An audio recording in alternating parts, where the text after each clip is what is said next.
Buenos días, queridos seguidores, bienvenidos un día más a nuestra clase. Hoy, como veis, nos hemos convertido en doctores y no porque hayamos sacado la carrera de medicina así de una semana para otra, sino porque queremos revisar con todos vosotros el vocabulario relacionado con la salud.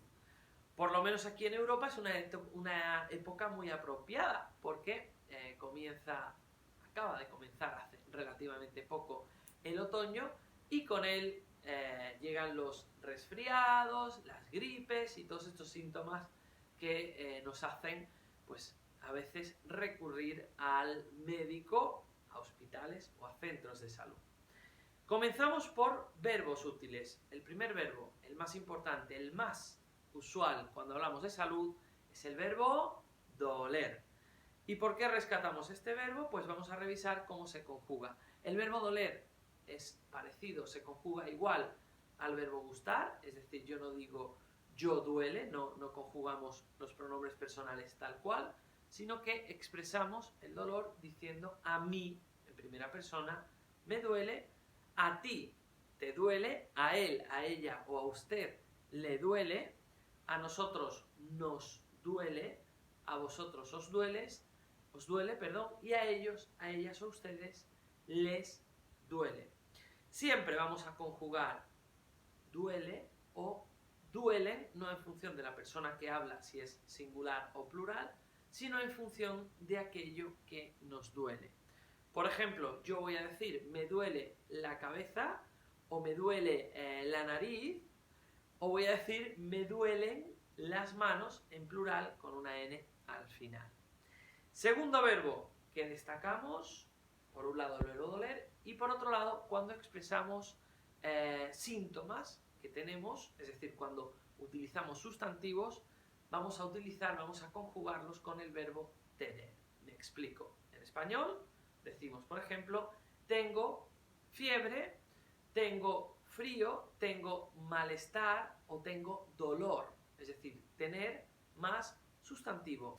La enfermedad más común del mundo es el resfriado o constipado. ¿Cuáles son los principales síntomas? Pues cuando sentimos dolor de cabeza, cuando tenemos todos estos síntomas, es decir, cuando estornudamos, ¡achí! ¡achí! O cuando tenemos tos, vamos normalmente al médico. Y cada médico tiene su especialidad. En portugués, en general, termina en ista cada especialidad, ginecologista, cardiologista, y en español, en general, terminan en ólogo.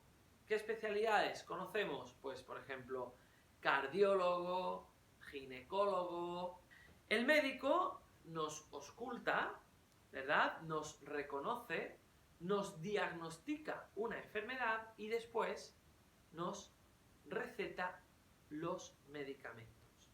En la farmacia vamos a comprar los medicamentos y estos medicamentos nos lo pueden vender en pastillas, ¿vale? Lo que llamamos en portugués comprimidos, en jarabe, con la cucharita nos lo tomamos, o en sobres, ¿vale? En sobres con polvo, que normalmente diluimos en agua y glu, glu, glu, glu, glu, nos lo tomamos. Cuando estamos enfermos hay una expresión muy útil y no nos podemos levantar o estamos convalecientes, que en español decimos estar en cama.